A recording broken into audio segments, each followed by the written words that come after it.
You've got this artist, El Makabelico. To some people, he's just a musician, writing about the world he sees. But to others, they see him as a dangerous propagandist for a cartel. Today, we're going to try and unpack these two completely opposite identities.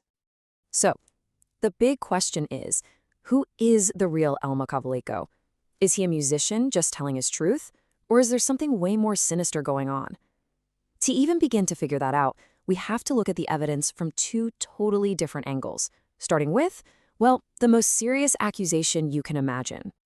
Okay, let's dive right into the accusation. According to one of our sources, the judgment against this guy is, well, it's severe, it's direct, and there's absolutely no room for doubt in their eyes. So the first label they slap on him is blunt. He is a criminal.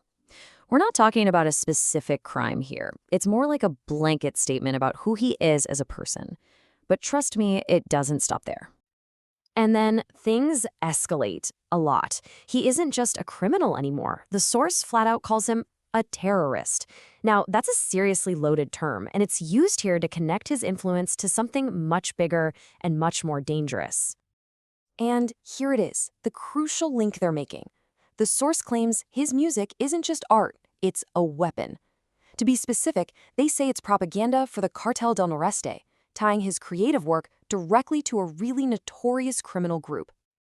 Okay, so that's one side of the story, and it's a pretty damning one. But what does the artist himself have to say about all this? To get his perspective, we've got to turn to his own words, straight from his lyrics. In his music, he kind of lays out this personal philosophy, like a street-level golden rule. He says, I am what I am. The way they treat me is the same way I'll treat them. It's all about reciprocity, basically, saying his actions are just a reaction to how the world treats him first. And remember that criminal label? Well, he confronts it head-on right here. He says, I do legal work. Not everything is what it seems. I work hard for my food. He's claiming he's legit, asking people to look past the surface and see that he's just trying to make a living. And you can almost hear the frustration in this line. He asks, why do you look at me differently when I'm still the same as always? He's pretty much arguing that he hasn't changed at all. It's how other people see him that's gotten all twisted. So when you piece all these lyrics together, you get this self-portrait, right?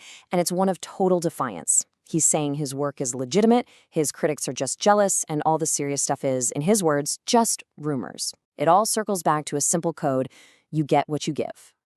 And that brings us right to the heart of the conflict, because now we have two stories that just can't both be true.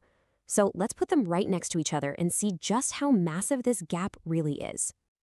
I mean, look at this. The divide is just, wow. On one side, you have criminal, terrorist, cartel propagandist, and on the other, legitimate artist, a victim of envy, a target of rumors. These two realities are polar opposites. They just can't exist in the same space. So, what's the big takeaway from all this? The real question isn't necessarily about guilt or innocence. It's about the purpose of his art. Is his music just reflecting the violent world he lives in? Or is it actually propaganda designed to glorify it? So at the end of the day, we're left with these two stories that cannot possibly be true at the same time, both attached to one public figure. It's a harsh accusation versus a defiant self-portrait, a criminal versus an artist. And both of these identities are out there right now, basically fighting over what the truth is. And that leaves us with a final, really challenging question to think about. When music tells a story that's this contested, who gets to decide what's true? Is it the people making the accusations, the artist telling his side of the story? Or maybe is it up to us, the audience, to figure it out?